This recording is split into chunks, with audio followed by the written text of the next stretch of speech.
So to be clear, Mr. Trump has no financial relationships with any Russian oligarchs. That's what he said. That's what I said. That's obviously what our position is. I'm not aware of any of those activities. I have been called a surrogate at a time or two in that campaign, and I not have communications with the Russians. What do I have to get involved with Putin for? I have nothing to do with Putin. I've never spoken to him. I don't know anything about him other than he will respect me. Russia, if you're listening, I hope you're able to find the 30,000 emails that are missing. So, it is political. You're a communist. No, Mr. Green. Communism is just a red herring. Like all members of the oldest profession, I'm a capitalist. Hello and welcome to Mueller, She Wrote. And this is our special coverage of the Mueller Report as we do page-by-page analysis and bring it to you contextually with swears. The first 9 episodes can be found on our main feed, and they're all about Russian contacts with the Trump campaign. This week, the day after Mueller's public testimony, actually, to the House Judiciary and Intelligence Committees, we are starting Volume 2 of the report, and this volume is on obstruction of justice. So today we're going to cover the first 14 pages of Volume 2, which includes the introduction, the executive summary, and Section 1, the background, legal and evidentiary principles, which is comprised of the legal framework for obstruction of justice, where we break down what makes obstruction of justice, and the investigative and evidentiary considerations. So there's a lot of technical stuff in this. I'm going to break it down for you in like layman's terms so that it's easy to understand. That's what we're here for. So how are you guys doing? With me today, as always, are Jaleesa Johnson and Jordan Coburn. Hello. Doing good. Yeah, what's up? Yeah. Yes, it's getting hotter. It is. In the world. In like the world, everywhere. Totally. Yeah, temperature-wise. It's getting also lit. politically. Yeah, it's getting politically lit. Yeah.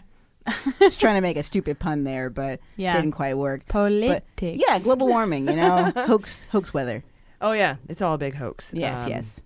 But yet we're sweating. Mm-hmm. So that's how that's going. And the House Intelligence Committee testimony yesterday was mostly about the Russian contact stuff, which is what we covered in parts 1 through 9.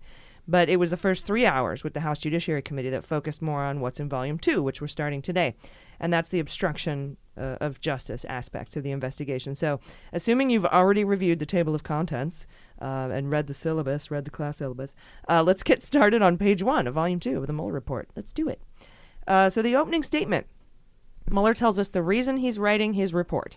And that's because of the rule that states he must write a report. And it actually says he has to provide a confidential report explaining the prosecution and declination decisions that he reached during his investigation.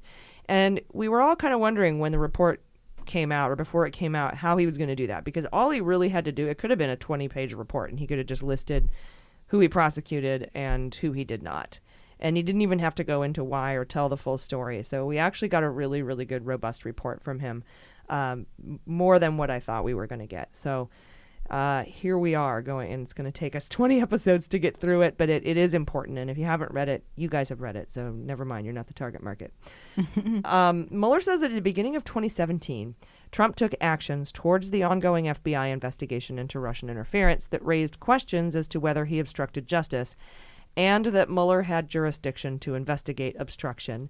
And he had jurisdiction to investigate whether Trump obstructed the Mueller investigation itself.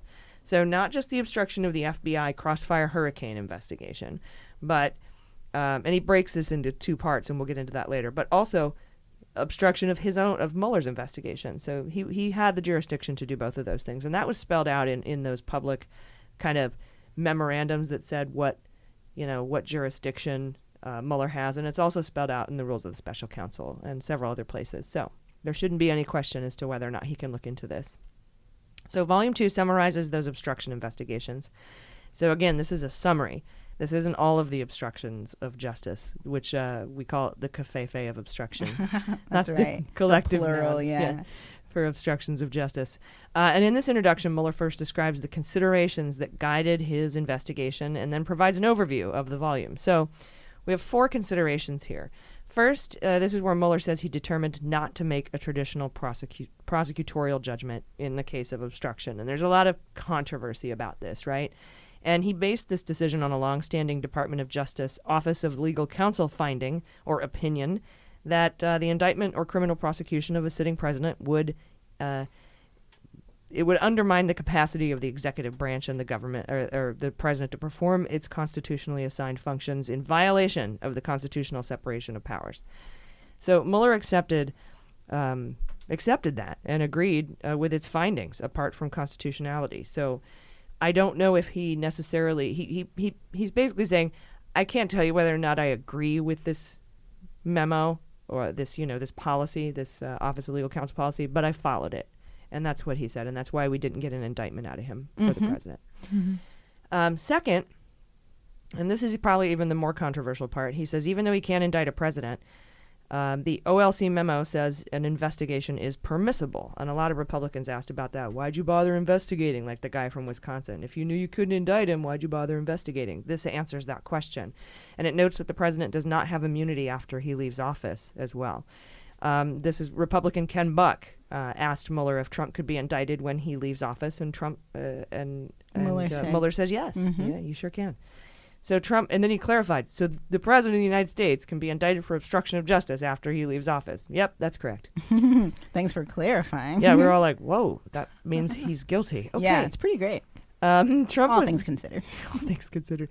And Trump was asked about this after the hearings, and he called it fake news and said that Mueller had corrected that statement. But he did not. He was conflating that with another correction made about that he made about the president obstructing justice. And he wanted to clarify the president did all the things that he outlined, but that he would not make a determination per the OLC memo. That's what Mueller was saying.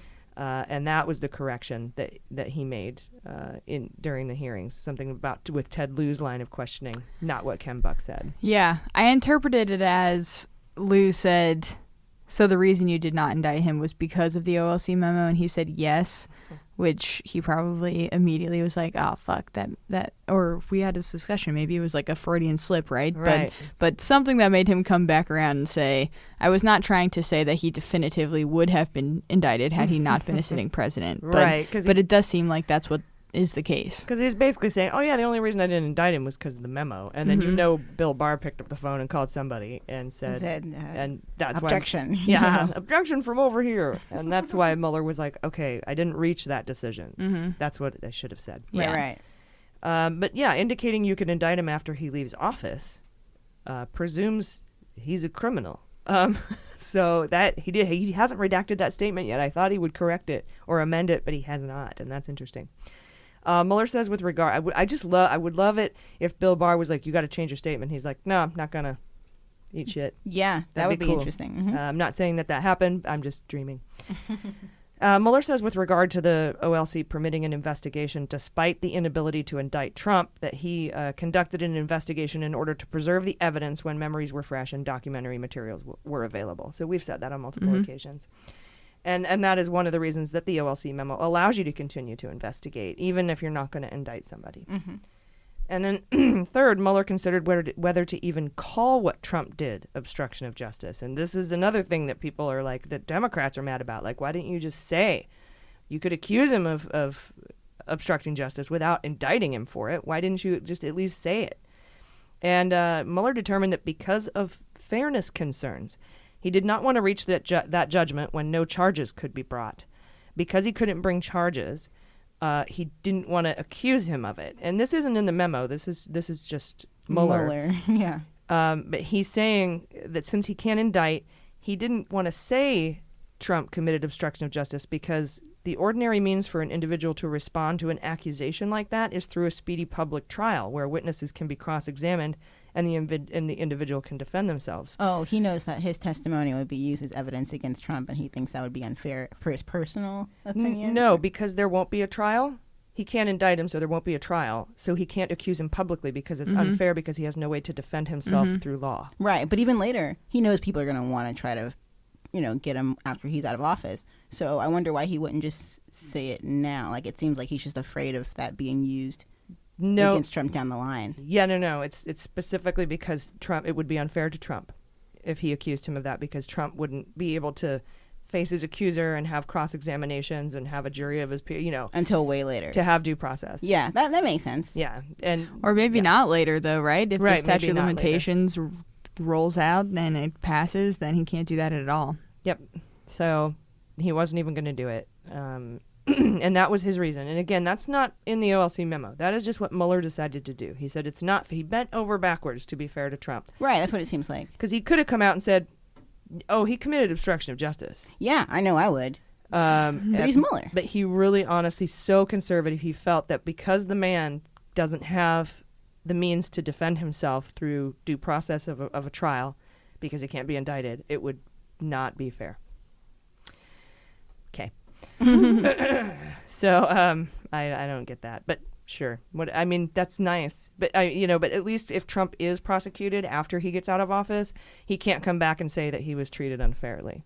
Yeah, that's a good point. Yeah, I mean, Mueller would basically be pulling the trigger on a constitutional crisis right there if he came out and said anything definitively. Yeah, totally. While citing the OLC opinion. It's like, well, here's this information, but here's also this information that says I can't indict him even if I wanted to. So good luck with that, and then walks away. He's not going to do that. Honestly, that's the only thing that I feel like I would do differently if I were in his position. It could jeopardize actual prosecution after Trump gets out, like you were talking about. That could make that an appealable case, and you don't want to fuck with that. Right. So you want to be able to prosecute Trump once he's out of office.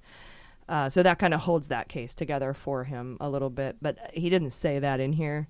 I don't know if he was thinking it or not, and we'll never know because he didn't answer the question. But he goes on to say the fairness issue would be heightened in this case because he's a sitting president, where accusations of crimes, even in a sealed report, could carry consequences that extend beyond the realm of criminal justice. So it's just totally unfair, bro. The Office of Legal Counsel also noted similar concerns about sealed indictments. Even if an indictment were sealed during the president's term, it would be very difficult to preserve secrecy, and if it became public, the stigma could imperil the president's ability to govern. Now, whether you agree with that constitutionality or not, it's a rule, and Mueller followed it. So yeah, makes sense. And finally, fourth, and here's the bombshell, if we had confidence, after a thorough investigation of the facts, that the president clearly did not commit obstruction of justice, we would so state. But based on the facts and the applicable legal standards, however, we are unable to reach that judgment. The evidence we obtained about the president's actions and intent presents difficult issues that prevent us from conclusively determining that no criminal conduct occurred. Basically, he broke the law so hard, it makes it difficult for us to say he's innocent. Yeah, that's impressive. Yeah. And accordingly, while this report does not conclude that the president committed a crime, it also does not exonerate him. And this paragraph on page 2, volume 2, will be printed, I think, in history books for generations. And it will be the focus of special counsel's testimony to the House Judiciary, or it was. It was a big focus of that because a lot of Republicans were like, it's not your job to exonerate. And he's like, I didn't. And he's like, yeah, but you can't even say that you didn't. And he's like, but I can't indict. But then you wanted me to say, then you said I was, I shirked my responsibility for not saying that for not drawing a conclusion. Yeah, it seems like both sides want Mueller to be more direct, and Mueller's like, I'm not going to tell either of you what you want. I'm just going to lay out the facts and let you think for yourself and, duke it out or whatever. Yeah. Yeah, basically. I'm done. Congress, it's your turn. Totally. Yeah, it's pretty much how it goes. So this is simple. He can't say the president committed a crime, so he said the next best thing. The president didn't not commit a crime. Double negative. Mueller then gives an overview of the report, saying Section 1 provides an overview of obstruction of justice principles and summarizes certain investigatory and evidentiary considerations. Section 2 is the factual results and analysis of obstruction evidence. Section 3 goes over the statutory and constitutional defenses. And what that means is that when Trump's lawyers say, the Constitution says I can do anything and the laws don't prevent me, well, he puts a whole section in here about why that's wrong. And Section 4 states his conclusions. So we're going to continue with the executive summary, and then we'll go into Section 1. Sound good? Sounds good. Word. So Mueller's investigation focused on a series of actions by the president that related to the Russia probe. That's the underlying crime, if you want one. And this includes his conduct with law enforcement and witnesses to relevant events. So let's go over those key events that begin at the top of page 3. This is the covfefe of obstructions. Right. Okay. The first is the campaign's response to public reporting about Russia supporting the Trump campaign. This goes to Trump denying Russia interfered while simultaneously seeking information about planned WikiLeaks releases. Like, Russia didn't interfere. Hey, when's that WikiLeaks thing coming out? Exactly. What? The redaction here is for harm to an ongoing matter, likely says from Roger Stone. because we're talking about WikiLeaks and that's an ongoing matter. And possibly Manafort, who may have had contact with Julian Assange. We don't know yet. Or Junior, right? I was going to say, yeah, maybe Junior. Could be. I know Stone for sure. And additionally, Trump lied about having business contacts with Russia despite trying to build a Trump Tower Moscow, with which both Junior and Cohen lied about for him. And Mueller notes here that Trump's possible motivation or intent, which is that reports of Russian interference might lead us to question the legitimacy of his election. So what if it's Cohen then? Because he's definitely got ongoing matters. It could be, but I'm you still think I'm it's certain Roger? It's Stone. Yeah. But what's really funny here is that he's so caught up in his legitimacy. You know, remember the electoral map he hung on Hope Hicks's desk outside of his office, and he holds it closer to him, and it's more important to him than like his testicles. And I think they might be inextricably linked. But that is what brought him down in the intent, because he's like, well, I was just mad. I wasn't trying to cover up a crime. But we'll go into a little bit later about circumstantial evidence and intent and the entirety of the case, looking at all of the issues, and the fact that he was worried about the legitimacy of his presidency gives him motive to obstruct justice into the investigation into the Russian election. Oh yeah, it's just a sweet irony, and nobody really picked up on that in the news cycle when this report came out. But it's like it's his pride, and you were like, so worried about your dick that you broke the law protecting your dick. That's so fun to me. Next is the conduct involving Comey and Flynn. And we know what happened here, right? In mid-January, before Trump took office, Flynn lied to Pence and the FBI about talking to Kislyak about Russia's response to the Obama sanctions, the ones that were imposed for election interference. And I think that gets missed sometimes, too. But the day after Trump was told about Flynn's lies, the day after, he invited Comey to a private dinner and asked Comey for loyalty. And then on Valentine's Day, the day after the president asked Flynn to resign, which I don't think he did, he told an advisor, now that we fired Flynn, the Russia thing is over. And the advisor said, nah, bro, investigation keeps going. It's not, nope, that's not firing, no.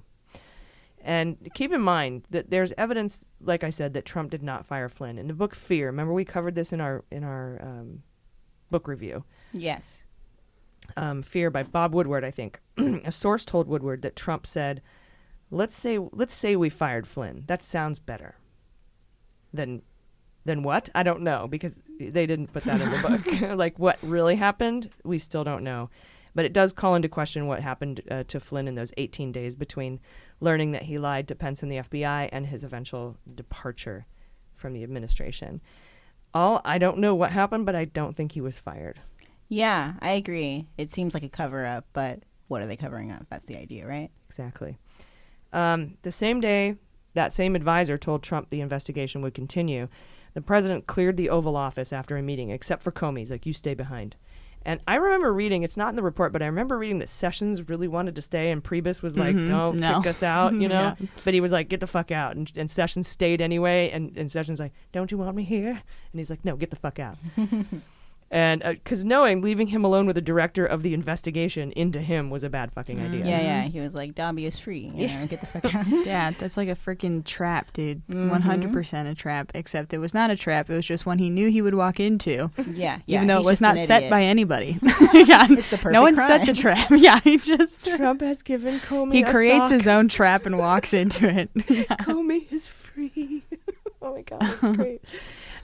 So anyway, Trump said to Comey, I hope you can see your way clear to letting this go, to letting Flynn go. He's a good guy. I hope you can let this go. And that is exactly why Sessions didn't want to leave the room, because that right there is an obstructive act. We called it when it happened, when it was publicly reported, and now it's right here in Mueller's report as one of the obstructive acts. Would you even give Sessions that much credit, though, to even know that was going to happen? And I don't even believe he just knew something about what happened. Yeah. That's enough. I feel like he more just wanted to be included. That seems to be so? I don't know. That seems to be a trend with the AGs and deputy AGs. The way it was described, though, in the book, it seemed like he was nervous. I felt like he knew. I felt like, don't suck that guy's dick. Yeah, I guess I got more of that sense from Priebus than I did. Okay. Yeah, Priebus Sessions. is smarter, I think. Yeah, I think so, too. I agree. But Sessions is a lawyer, and he did correctly recuse himself from the investigation, which comes up here at too. the Council of Ethics lawyers, though, right? Yes, but people have ignored those fuckers in the past. True. Oh, and yeah, currently. Yeah, Hello, that's Matthew true. fucking Whitaker and our You'll have to pin me Bill down Barr. to get me to accept that Sessions made a good decision. That's what That's fair. That's fair. I feel you.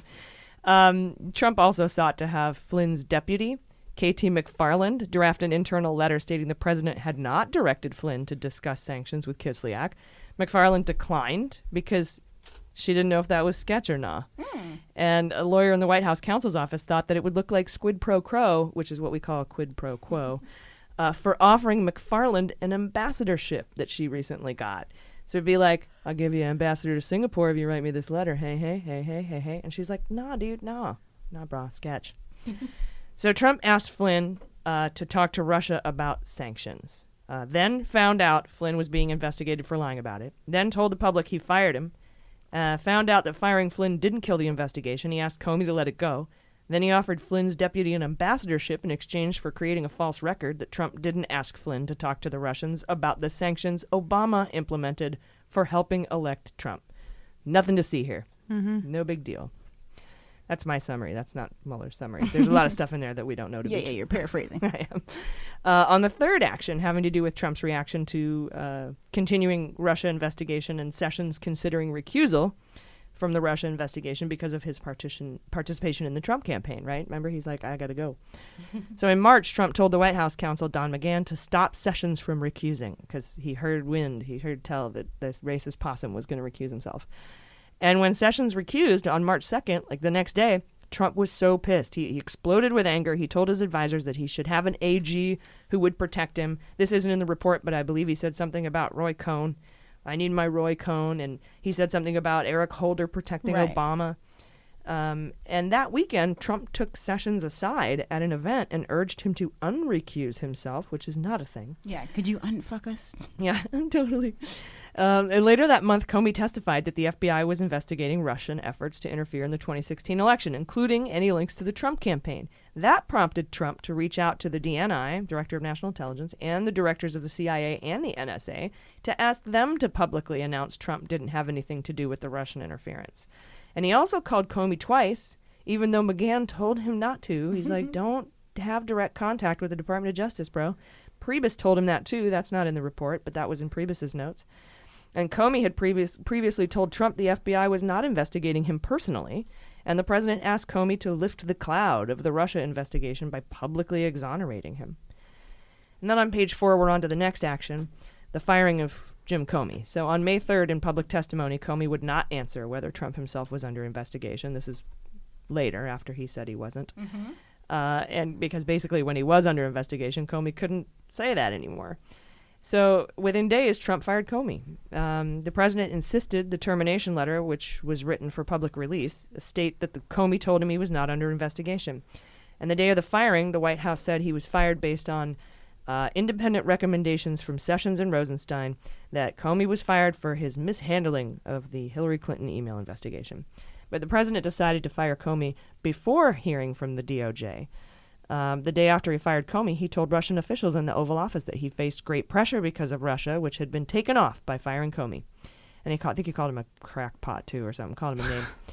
And the next day, Trump admitted in a TV interview with Lester Holt, Lester Holt's name isn't in this, I just know it, he was going to fire Comey regardless, and he said when he decided just to do it, I was thinking that this Russia thing this, with Trump and Russia is a made-up story. And that was the famous Lester Holt interview. Everyone was like, what? And when Lester Holt asked him if he was angry with Comey about the investigation, Trump said, as far as I'm concerned, I want that thing to be absolutely done properly, adding that firing Comey might even lengthen the investigation. Yeah, you know why? Because you know it's fucking bullshit and illegal. That's why it would lengthen the investigation. That's consciousness of guilt right there. That goes toward intent, and I wouldn't be surprised when he breaks down the 3 criteria that comes up as proving that he had knowing intent that he was corrupt in his decision. Why else would he say that? Because I'm hesitant to believe that is why he would say that, but I can't think of another reason as to why he would say that it would lengthen the investigation. I think he was trying to defend himself, saying, I wasn't trying to shut down the investigation. Firing Comey would make it worse. You know, I think that's probably what his thought was. Oh, I see. Okay, so you're saying he's just going to deny that he did the thing that he did and say that if he did do it, it would have done the thing that it did? Yeah. Like, it would have been crazy if Makes I did sense. that, right? And he, Okay, totally. totally. Yeah, Ding, ding, ding. On to the next obstruction event at the bottom of page 4 regarding the efforts to remove special counsel. This has to be weird to write about yourself. Although I don't think that Mueller himself probably wrote this entire report. I think it was written by his staff, and he probably okayed it and signed it and went through it and had it explained to him. And people are giving him shit about that, too. Like, did you even write the report? Did you even write your statement? He's like, I'm not talking about that. Yeah. I haven't seen him in 19 19 our people. name to Mueller, who wrote it. Mueller, who wrote it? You know, I mean, he was in charge of the whole thing. He was the conductor of the train. He's not. That's why you have 19 people on your staff who are expert lawyers. But anyway, Rosenstein appointed Mueller on May 17th, I think in great part due to pressure by Andrew McCabe to preserve the independence of the FBI and to protect the investigation. That's not in the report. I'm just going by what we read in the threat by Andrew McCabe. And Trump's reaction was, oh, fuck, this is the end of my presidency. I'm fucked.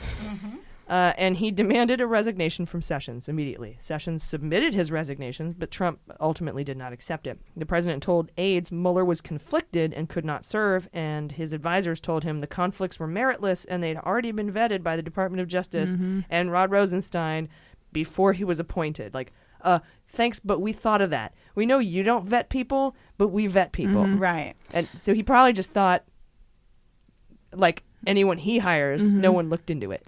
Do you think if Snoop Dogg was there instead of Barr, if Barr was there instead of Snoop Dogg, it would have gone differently from the beginning? I do, but only because it seems like their intentions were slightly different. Rosenstein was just trying to, I guess, survive, and then Barr is like a straight up, like hitman, it seems, or, whatever, goon of Trump's. Yeah, or this could have been before Barr sent his,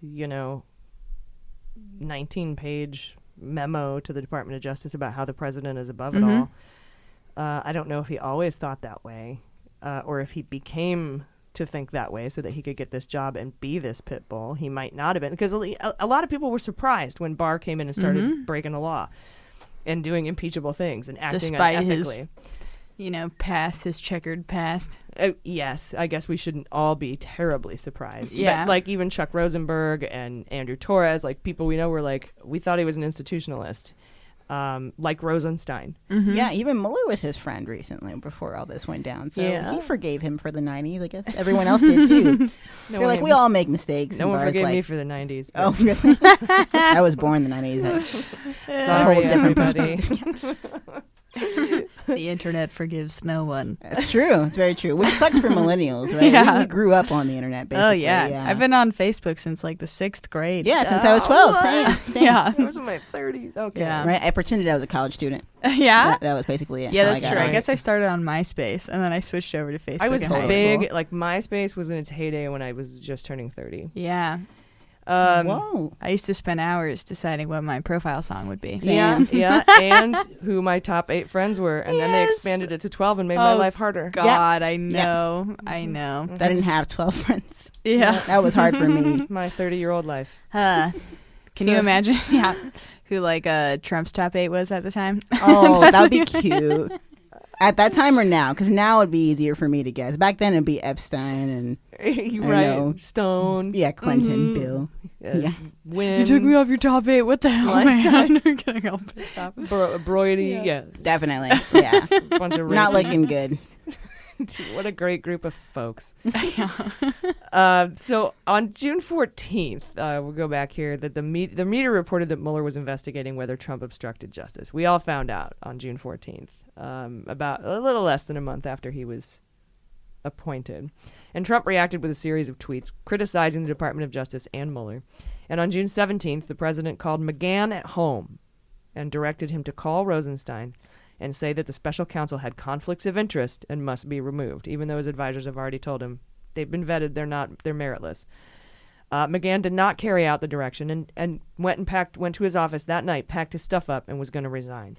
And he told Mueller he was going to resign rather than trigger a potential Saturday night massacre, which is during Watergate, Nixon fired the special counsel, and then the attorney general resigned and the deputy attorney general resigned, and the solicitor general is finally the one who, Nixon asked the attorney general to fire the special counsel. He resigned in protest. Asked the deputy, who became the acting. He resigned that same night. Then finally the solicitor general is the one who fired Archibald Cox. And then that was the Saturday Night Massacre. Yeah. A bunch of other people, I think, resigned in protest too, but those are the big ones. So he's like, I'm not going to be part of this. Holy fuck, I'm going to resign because I'm not going to kick this off. But that sounds like it would kick it off, but whatever. The beginning of the end. Yeah. Right. So on to page 5 in the next obstructive act. This has to do with Trump's attempts to curtail the Mueller investigation. Not fire Mueller, but limit his investigation. Curtail sounds like a cute way to say obstructed. Or tweaking it. Curtail. And this is the part where 2 days after he asked McGahn to fire Mueller and he refused, he asked private citizen and former campaign chair Corey Lewandowski to tell Sessions to publicly announce that even though he was recused, Jeff Sessions, the investigation was very unfair to Trump. And he also told him to order Mueller to only move forward with investigating election meddling in future elections. Lewandowski said he understood what Trump wanted Sessions to do, but a month later he still hadn't done it. Lewandowski hadn't delivered the message, so Trump asked him for a status update, and he said, "I'll do it soon, boss, soon." But hours after that meeting, Trump publicly criticized Sessions in a New York Times interview, and then issued a series of tweets threatening Sessions' job. I remember when those came out. Lewandowski didn't want to deliver Trump's message no more, so he asked Rick Dearborn to do it. He's passing the buck to Rick. Of Dearborn and Mashburn? Dearborn and Mashburn Passing fame. the buck to Deer. Yeah. Yeah, that's great. They're like an awful Garfunkel and Oates. Yeah, very cute. And so, yeah, he's Dearborn of Dearborn and Mashburn, two of the guys who were responsible for changing the RNC platform to be ease up on the anti-Russia hates Ukraine language. For sure. Right? So, yeah, they didn't want to say that they were going to give lethal weapons to Ukraine, but just assistance where needed. Like they wanted to ease up. So for if Russia, people have to die, so be it. On Russia's behalf, yeah, Yeah. because they wanted to, they were the annexation of Crimea. We also imposed sanctions. Obama did for that. So everything that Obama did. So Lewandowski, this is actually a thing that I'm not completely clear on. He asked Sessions to come out and say that the whole thing was unfair after he was already recused. And then he also was ordered to ask Sessions to tell Mueller that he couldn't investigate anything unless it was a future thing. Not that he asked him to directly go talk to Mueller. Okay, that makes so much more sense. Up until this point, I understood that as him saying he was supposed to go to Mueller directly as Lewandowski. Oh, yeah. No. But, Okay. I mean, might as well. You're going to a recused attorney general. Right. But Yeah. it's still, yeah. Yeah, it's still obviously completely ridiculous, but... He probably would have, but Lewandowski probably had no idea how to find Mueller himself, so... Yeah, but he wouldn't have, though, right? Because he didn't do any of it. No, he didn't, and then he asked Dearborn to do it, and Dearborn wouldn't do it either. He's like, I know I'm just Dearborn, but fuck you. So the next obstructive act is Trump's effort to prevent public disclosure of evidence, and this has to do with his efforts to lie to the public about the purpose of the June 9th, 2016 Trump Tower meeting, and he did this with Hope Hicks Jr. in tow. So not only on several occasions did he direct aides not to publicly disclose the emails that set up the Trump Tower meeting, but he also dictated the statement from Air Force One on the way back from the G20 summit, I think, that Trump Jr., because New York Times asked Trump Jr. what the meeting was about, and Trump dictated to Trump Jr. with Hope Hicks on the phone, and that guy, Josh Rafael was there, I think, and he quit. Is that the babysitter? No, it's him. And then there was another lawyer who quit that was on Air Force One. Yeah, in He said, protest. I'm not going to be around. Like, this is shit. very illegal. Yeah. They're like, this is obstruction of justice. They said the words. And so this ended up in the Mueller report as well, and is one of the crimes of obstruction committed by the president, interfering by altering that statement. Yeah. And it also By lying. probably helps go toward intent, and basically saying that this wasn't a meeting about getting Russian dirt on Hillary. This was a meeting about Russian Adoptions, yes. And that's when we started just referring to sanctions as adoptions, because that's what it is. Yeah, colloquially, right? Yes, colloquial. Very good. Learn it's something. the same thing. Yeah. We were making fun of yesterday in an episode that Doug Collins, a Republican, was trying to get Mueller to say that collusion and coordination or conspiracy mean the same thing by reading him a part of a sentence in his report, which was part of a larger paragraph describing why he didn't use the word collusion, that said sometimes collusion and conspiracy colloquially mean the same thing. And I don't think a lot of people, Trump supporters would understand the doctoral level meaning of the word colloquial, and you just presented it in the perfect fashion. You taught us all. People on Twitter were like, I learned something from AG. You used it in a sentence. Nice. Now use it in a play. Yeah, now I gotta learn how to spell it. Let's see here. So in the next obstructive act has to do with Trump's further efforts to have Sessions take control of the investigation. So he tried again, right? So because in early summer, because it was back in March that he wanted him to unrecuse, but now we're in summer, and Trump called Sessions again to ask him to unrecuse, but Sessions said no. And then later in October, now we're in the fall, Trump asked Sessions to investigate Clinton. And then in December, shortly after Flynn flipped, Trump told Sessions that if he unrecused and took back supervision of the Mueller probe, he would be considered a hero. And he added, I'm not going to do anything or direct you to do anything. And that's consciousness of guilt right there. And I'm sure this is in the report because that goes toward corrupt intent. Mm-hmm. He told Sessions he just wanted to be treated fairly. Sessions assured the president that he never saw anything improper and there was a whole new leadership team, but he's not going to unrecuse himself. So he tried to comfort the orange man, but it didn't work. To no avail. The next act of obstruction starts at the bottom of page 5 and it goes into page 6, and it outlines the efforts to have McGahn deny that he ordered him to fire Mueller. Basically, after Trump told McGahn to fire Mueller and McGahn almost resigned rather than carry out that order, Trump directed White House officials to tell McGahn, he's too much of a coward to tell McGahn this himself, to create a false document stating he had not been ordered to have Mueller fired. And McGahn told those advisors that Trump did tell him to fire Mueller, so he's not going to write that thing. That's falsifying records.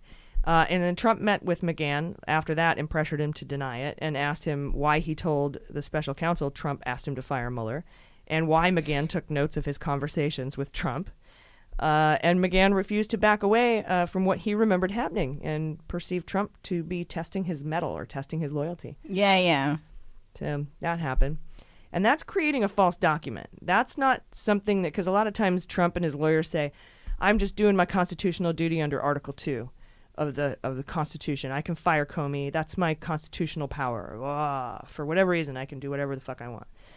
But you can't say that the Constitution protects the president's ability to file false documents in the record. So yeah, that's a hard argument to make. This goes outside of that, and I think that that's why they brought this specific event of obstruction or action of obstruction up in Mueller's testimony and kind of stuck on it for a while. The Dems wanted to know.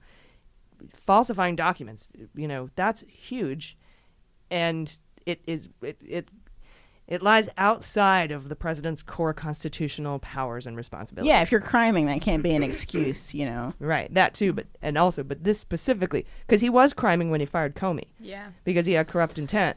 But that's within his Article 2 powers to fire whoever he wants. Mm-hmm. This is not anywhere in the Constitution. Yeah, unless he could make the legal argument that by him doing that was going to somehow preserve the union in a way that only the president could see fit to seek out, right? I should hire you. Yeah, but that You'd would be a better something defense lawyer than Jay Sekulow, right? But that's something that would come through in impeachment proceedings, right? Yeah. If that actually happened. Whew, but I hope so. Yeah, I bet. I mean, that's the biggest loophole they have. So or in the court of law after he loses the 2020 election. Yes. Yeah. Well, that's an interesting. So if they're okay, this is like a whole other conversation, I guess. But I'll remember this for later when we talk about charging him after his presidency. Yeah. Right. Put it in the parking lot, as they say on corporate conference calls. Nice. On to page 6, and the obstructive acts surrounding the conduct toward Flynn, Manafort, and Redacted. Now, I thought the redacted name here was Cohen, because I know that Trump said a lot of public stuff about Flynn being a good guy and Manafort being a good guy and stay strong. And I thought the third one was Cohen, because he said a lot of things publicly about Cohen. But it's not, because Cohen is covered in the next paragraph, as is all the stuff that Trump said about him publicly. Oh. But what do Flynn and Manafort have in common? Trump supported them. They pleaded, Flynn didn't plead not guilty, but he supported him, dangled pardon. Yet. Good point. So I think And keep in mind, our redaction guesses are just guesses based on public reporting and what we know of the investigation. We make no guarantees about our assertions of what's behind these redaction bars. We should do like a Wheel of Yeah, Fortune liability. style. Yeah, like redacted edition. Yeah, from the Mueller Report. I think this is Stone. And I'll tell you why in a minute. So, going into the Flynn thing, after Flynn withdrew from his joint defense agreement, Mueller writes that Trump's lawyer called Flynn's lawyer to remind him about how much Trump likes Flynn and asked for a heads up about what Flynn was telling Mueller. And Flynn's lawyer told Trump's lawyer, who we now know to be John Dowd, but is not mentioned by name here, he might come up later, that he can't share that information anymore because they aren't part of that joint defense agreement. And since this report was released, the judge in Flynn's case, Judge Sullivan, ordered that voicemail released to the public. It's available for you to hear. Go look it up. John Dowd voicemail to Flynn. Yeah, put it in there right in between, Ritual de la Habitual and Peekaboo. There you go. Yeah. A little ringtone for you. He threatened Flynn and dangled a pardon pretty blatantly.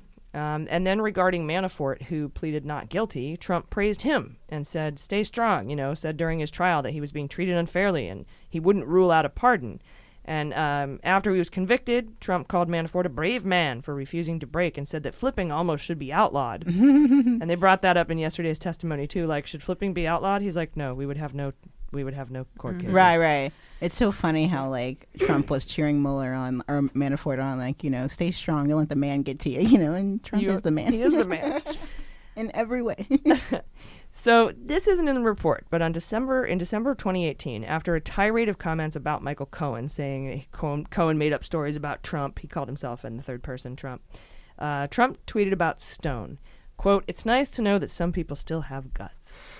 Trump also said about Stone that he will not be forced by a rogue and out-of-control prosecutor, it sounds like an out-of-control rapist, to make up lies and stories about the president. So my guess about this redacted sentence is that it says, in December 2018, Trump tweeted about Roger Stone, who had pleaded not guilty, that it's nice to know that some people still have guts, or something to that effect. It's just a guess, but that's what I think is under there. Because the other two are kind of along the same lines. He's also not a prosecutor. This is so annoying that people keep saying that. Well, special prosecutor was the phrase, but you're right. He's an investigator. But that's not as like a prosecutor is someone that gets brought onto a case, right? Mm-hmm. That's like, this is a person that is going to sue somebody or is going to criminally charge somebody or like go his after team. them. Right. Right. He did that with some of them, but it was never going to be. But there's a difference. Right. His team did. Yes, and there's a difference. Well, there's a difference between being like the subject of an investigation versus someone who is blatantly going to be essentially attacked in a courtroom by a prosecutor in a predetermined prosecutorial argument. This is like he was starting out as an investigator, and these people, a lot of people became subjects throughout the course of all of his work. So just to label him as a prosecutor is starting off on like a very biased, and sure, ultimately he becomes representative of a prosecutorial body, right? Because like the special counsel gives him the full power of a U.S. attorney, which is a prosecutor. Exactly, but that's not his. But that's not his initial point. So special counsel would actually be a better way to describe him than special. Currently, they're called special counsel. Before they were called special prosecutors, they've been called special investigators. But they all sort of fall under whatever the rules are for that moment. Yeah. I think special counsel is what you call him. He's in agree. charge of a group of prosecutors. It takes the politics out of it, yeah, right? it's more damaging for the prosecutor. Because title, calling him a prosecutor literally is like, hey, wait a second, why are they bringing someone in? It's like they predetermined he was going to be, prosecuted. And that's not how it was at all. No. It's like he was just being investigated, and it very quickly turned into a prosecution situation. And that's what this is. It's the Mueller investigation. It's not the Mueller prosecution. Yes. Now, there was the Manafort prosecution that came out of the Mueller investigation. There was the Cohen prosecution that came out of the Mueller investigation. You investigate, and then you hand off to U.S. attorneys and prosecute. But he had all of his guys underneath him with full power of U.S. attorney to prosecute on his behalf, so he didn't have to give it to U.S. attorneys' offices to do the prosecuting. Yeah, when it became necessary. Yeah, as the grand jury returned indictments. Yeah, that's when the prosecutors take over. Yes, and it's no longer Mueller's. Right, and like if someone comes and robs you or something, it's like you're gonna get a prosecutor on your side to try to punish them to the full extent of the law right off the bat. But here was like, we're going to investigate to see if you did rob this person. Yeah. And the detective is not the prosecutor. Yeah. You know what I mean? Even if they have the power to effectively turn into one. But, yeah, and there were so many memes and GIFs that were like having Mueller in his FBI jacket arresting Trump, and I guess that probably really pissed Mueller off. I liked it. I liked him too, but he's like, that's not my job, you know? Yeah, like, he also looks- chose he to looks nice in not that prosecute. That's another big difference. If you're a prosecutor in the general, more normal sense, you're 100% going to be prosecuting every single subject that comes across your way, whereas Mueller has a whole section in both of these volumes where he decides where he did and did not decide to effectively go through with prosecution. Yep. He investigates. Grand jury decides to bring charges, and his prosecutors prosecute. Everybody's got a job. So then here's why I didn't think that redaction was Cohen. We have a whole thing about Michael Cohen. This is about Trump's obstructive conduct involving Cohen. Trump's conduct changed from praise for him when he lied about Trump Tower Moscow to castigation. I like that he used that word. When he became a cooperating witness. As we know, in 2017, Cohen provided false testimony to Congress about when the Trump Tower Moscow negotiations ended. We also know that when prepping his statement for Congress about Trump Tower Moscow, Cohen was advised by Trump, Jared, and Ivanka's lawyers to stay on message with Trump's false timeline. Also to not mention Ivanka, which isn't in here. And after the FBI raided Cohen's home and office in April 2018, Trump publicly said Cohen would never flip. He was loyal and even called him directly to say, stay strong. Cohen also discussed pardons with Trump's lawyers and believed if he lied for Trump, he would be taken care of, quote unquote. But after Cohen flipped, Trump called him a rat and suggested that his family members had committed crimes. Something else left out of this report is Matt Gaetz tweeted about this. You remember when he tweeted that thing at Cohen? About Cohen's father-in-law and Cohen's mistresses. Cohen's father-in-law who's mobbed up and finding out about his daughter, Cohen's wife, and Cohen having affairs and stuff. Ooh, I bet your father-in-law, the mobbed up, dangerous, violent guy, would love to hear about that. You're going to have some discussions. That was weird.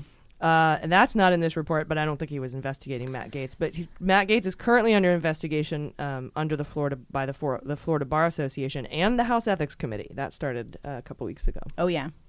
I also feel like that stuff came out right when the report was probably kind of wrapping up in their office. Yeah. Yeah.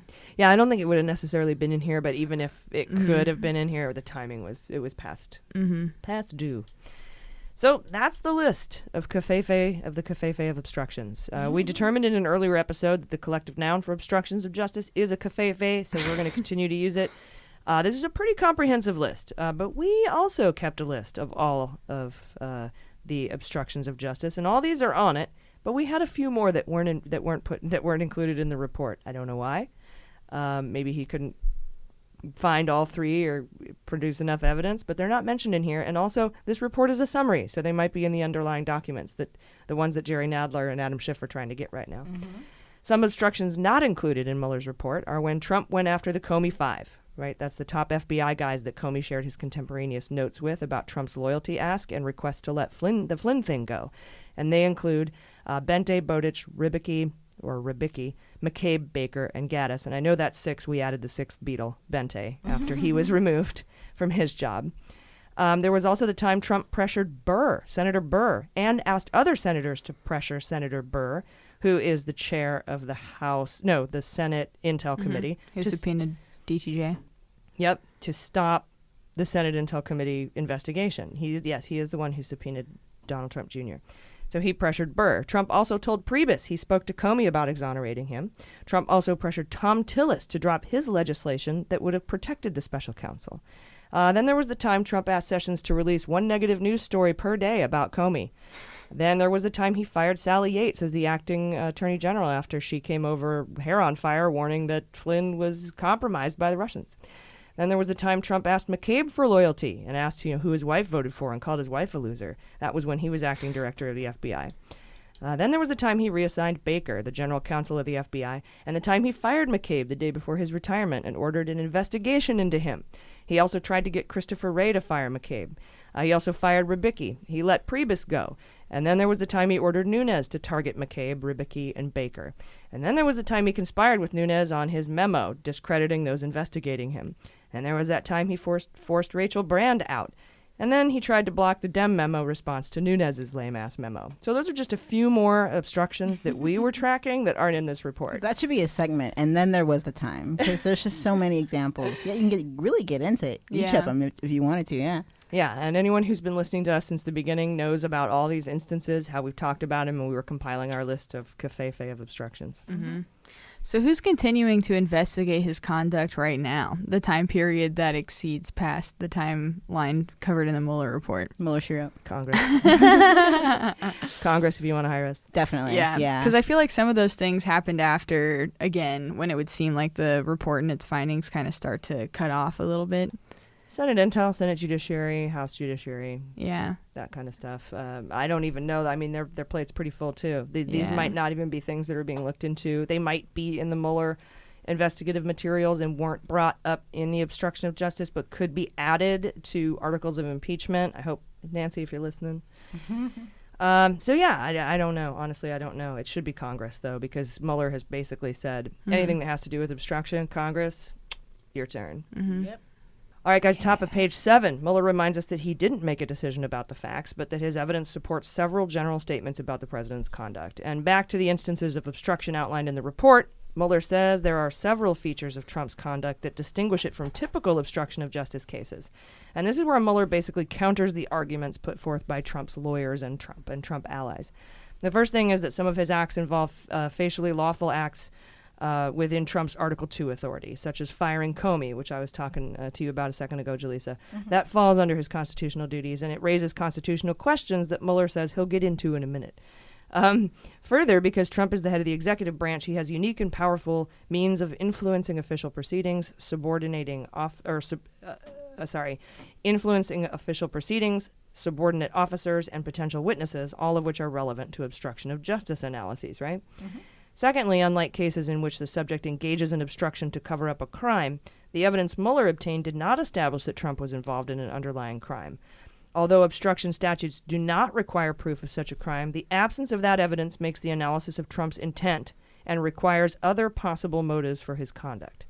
It affects the analysis of Trump's intent.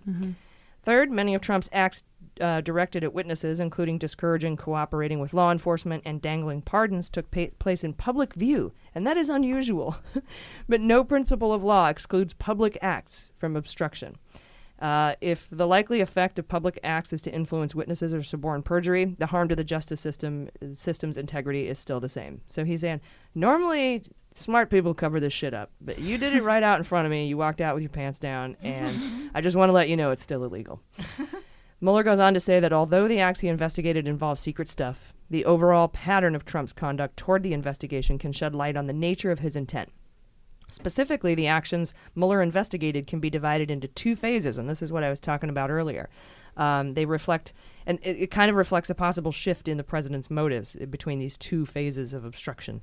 The first phase covers everything up to the firing of Comey, and the second phase after, and with the appointment of Mueller, because at that point Trump knew he was under investigation, so his motive changes. Okay, judgments about Trump's motives during each phase would be informed by the totality of the evidence. So the way he acted before Comey was fired is informed by his actions after Mueller was appointed. Totally. And vice versa. For the section of statutory and constitutional defenses on the bottom of page 7, Mueller tells us that Trump's lawyers said Trump couldn't obstruct justice because he's the law, and because of his constitutional powers outlined in Article 2. And recently Trump said on TV, Article 2 at a rally, Article 2 lets me do anything I want, and that's frightening. This section is where Mueller says, nah, bro, you can't commit a crime. No one's above the law. That's the thing. Yeah. And none of Trump's legal defenses provide a basis for him to decline to investigate. So he's like, none of your arguments will stop me from doing this. More specifically, he then cites sections 1503, 1505, and certain sections of 1512. Of what text is this? This is SC. This is legal federal law. Okay. Federal law. It's just like a general document, basically, for the president. Like 1001 is lying.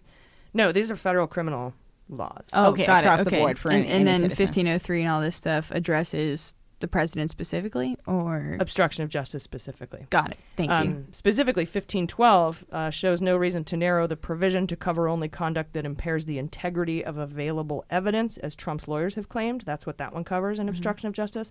And 1503 and 1505 offer protection against obstructive acts directed at a pending grand jury, which Mueller had, right?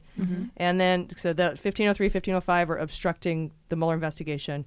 1512 is obstructing, trying to cover up suborn perjury, fucking with the integrity of evidence.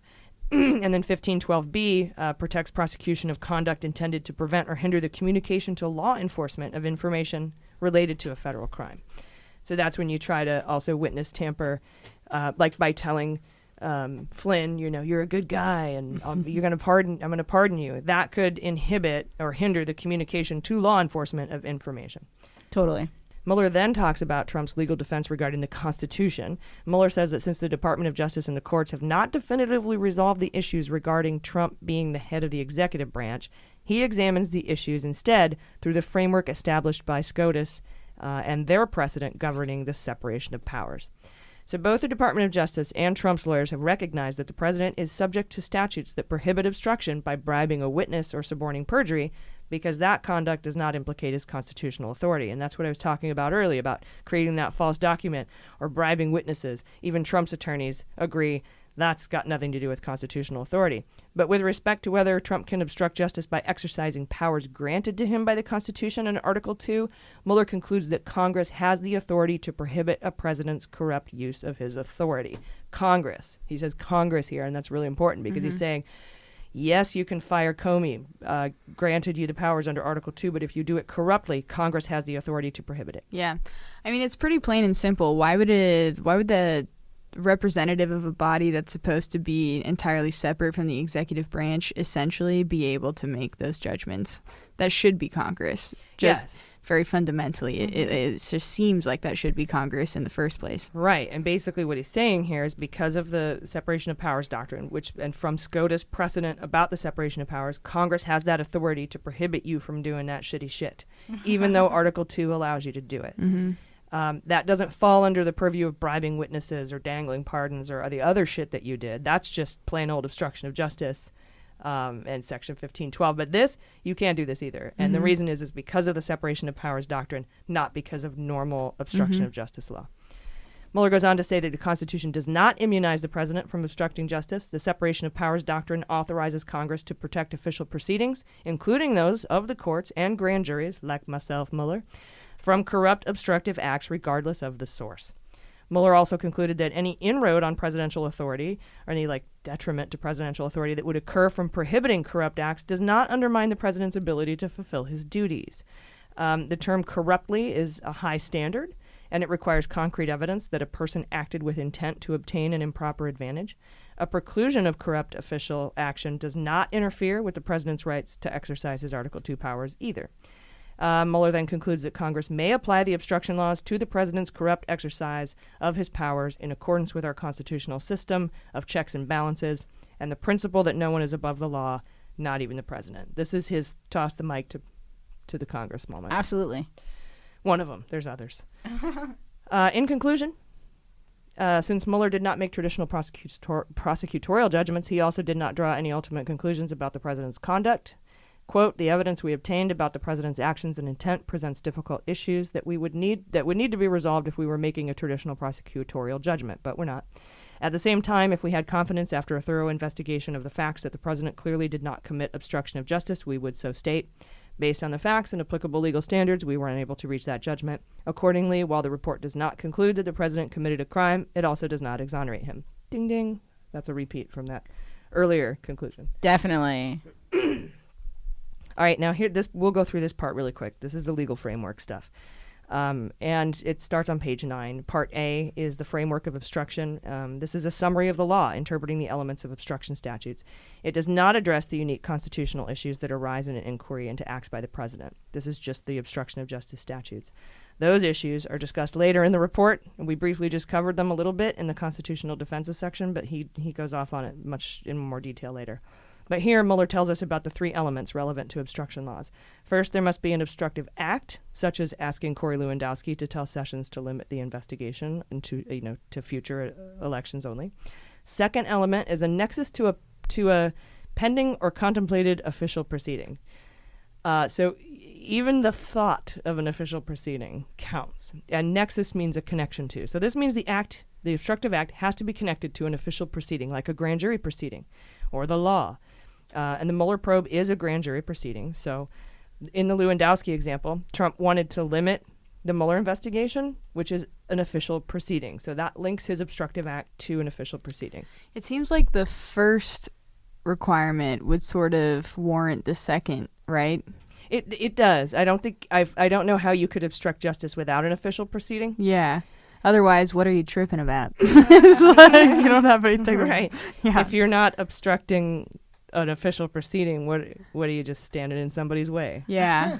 That's Obstructing not my illegal. view. I guess maybe that's if someone tried to point to some other conduct that a defendant had or something, and it's like, well, even though that's bad, that's not really related to what's going on here in the courts. Possibly. Yeah. Yeah. It does. I don't. They seem inextricably linked, don't they? Mm-hmm. The final element is the act has to have been done corruptly, and thus provides the intent for obstruction of justice. It means you did it knowingly and dishonestly, or with improper motive, and this requires proof that the individual was conscious of wrongdoing.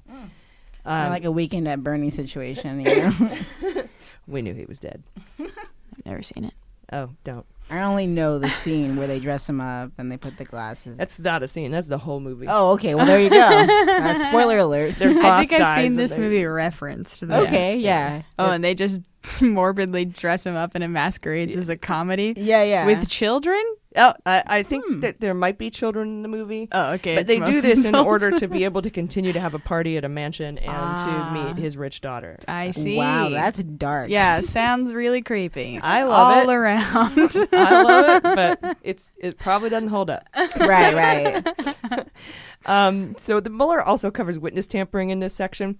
That's a crime when you knowingly use intimidation or corruptly persuade another person or engage in misleading conduct toward another person with intent to influence, delay, or prevent the testimony of any person in an official proceeding, or to hinder, delay, or prevent the communication to a law enforcement officer. And that's that part that I was talking about with Flynn.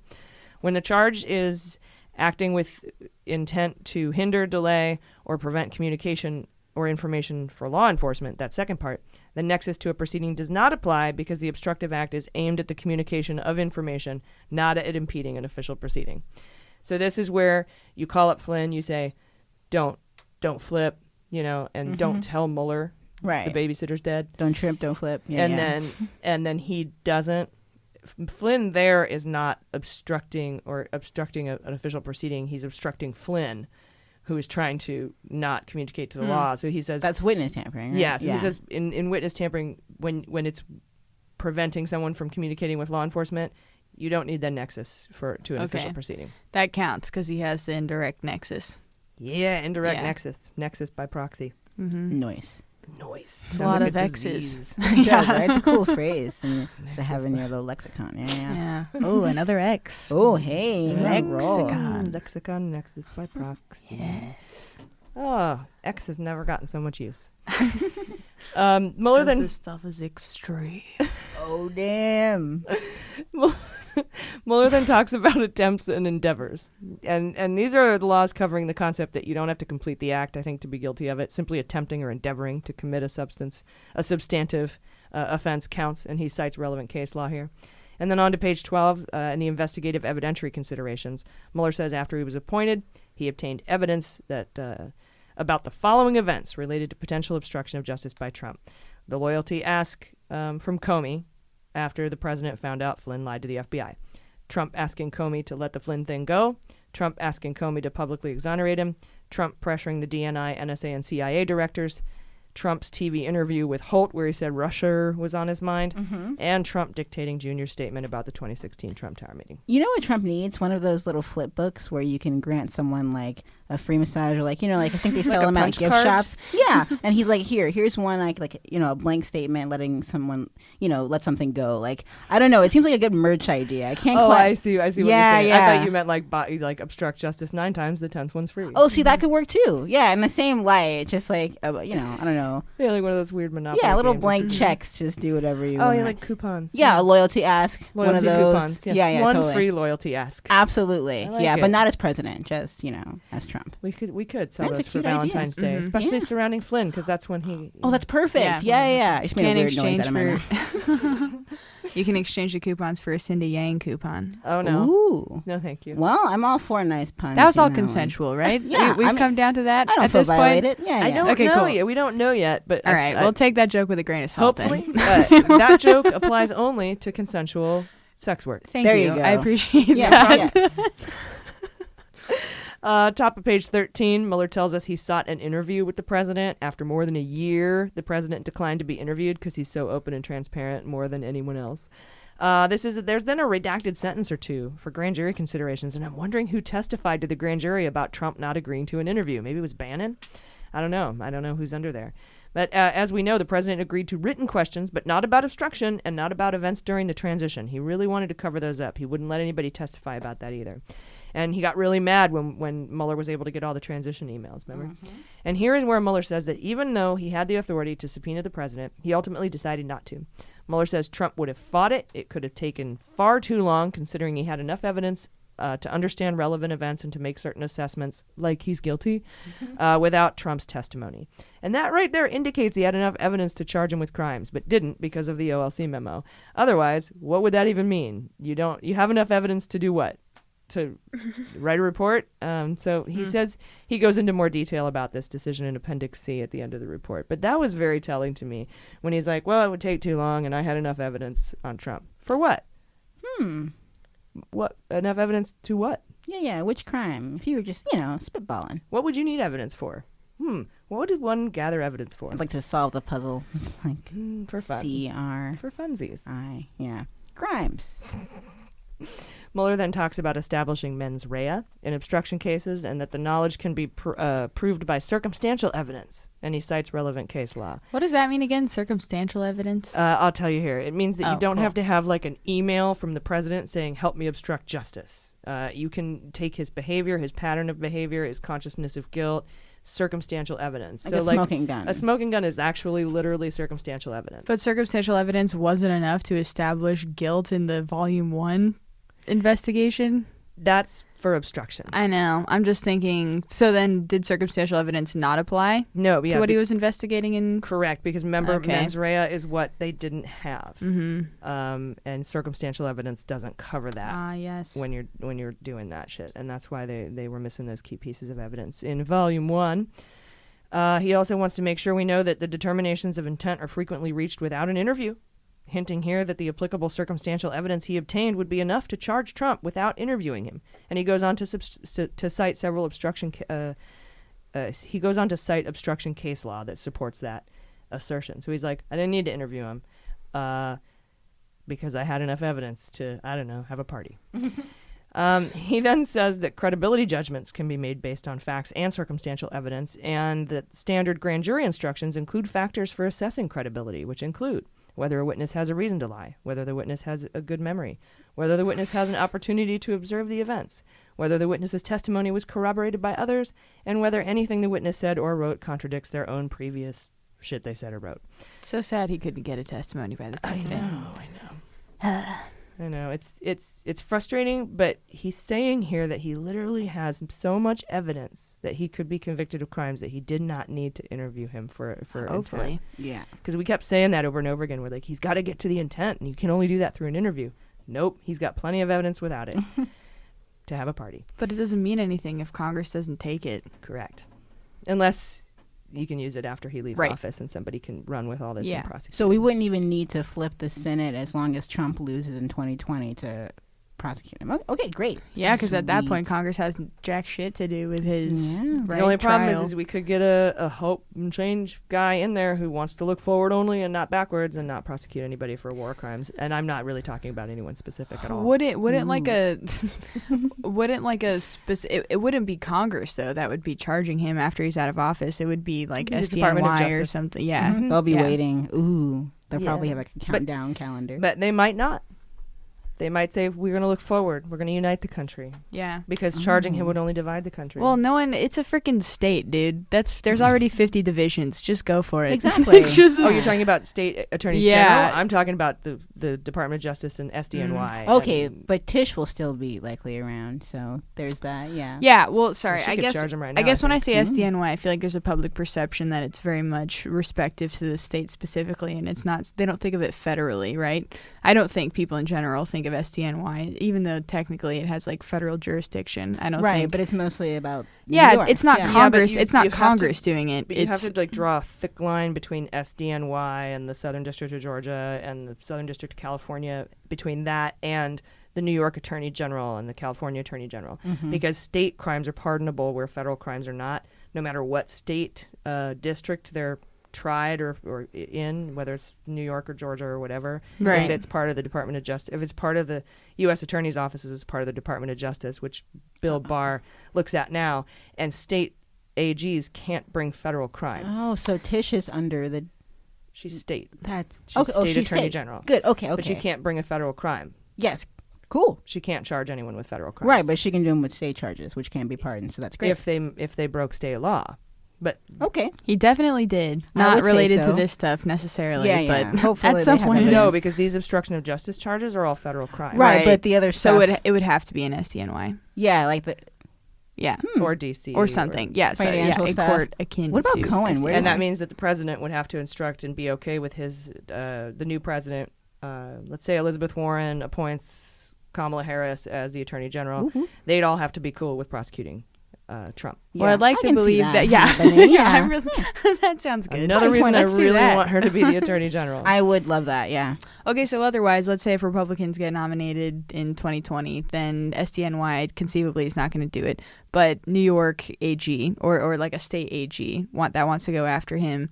They can't bring him on federal crimes, but they could bring him on state crimes after he's out of the presidency. Yeah, They could actually I think do they it can bring now. him up on state crimes now, because they don't have the Office of Legal Counsel memo over their head because they're Yeah. not part of the Department of Justice. But no one's ever brought state charges against a president unless it's a civil suit, which she's done several of, but she's never filed criminal charges. No, I don't think anyone's filed. I don't want to say ever, but it's unusual to file state criminal charges against a sitting president or vice president, but there's nothing stopping her. I don't Yeah. think there was really anything stopping the Southern District of New York either. But they do have, but it is Barr, and he has that Office of Legal Counsel memo saying you can indict a sitting president. So, but that doesn't apply to the state. She might need just state like attorneys little general. encouragement from the people. She should have like a podcast for her. She Like, seems pretty down though, right? Yeah, So- she does seem very She's down. already investigating the shit out of him, and I wouldn't be surprised if she drops some charges. And the NRA. Totally. And then we'll Yeah. have to see how that goes through the courts. Mm. That'd be interesting. And finally, guys, Mueller defends the use of contemporaneous written notes, even though Trump says, no, don't take notes. No, but legally, contemporaneous written notes are really, really strong evidence. A witness's recitation of his account before he had any motive to lie, and witness's false description of an encounter implying consciousness of wrongdoing, and he cites case law supporting all three of those components as evidence. So, guys, that is it. That is part 10. Woo. First part of volume 2. And we will be back next week getting into the factual breakdown of everything that went down. And now that we've had Mueller's testimony, we can integrate that into it too. So join us for that. I think it'll be fun. Thursday nights, whenever we get done editing it. Totes. We don't have a set time, but we'll get it to you shortly. So any final thoughts? No, just have a great weekend, guys. Mm-hmm. Word. Yes. All right. I've been AG. I've been Jaleesa Johnson. I've been Jordan Coburn. And we'll see you in Chicago. This is Mueller, She Wrote.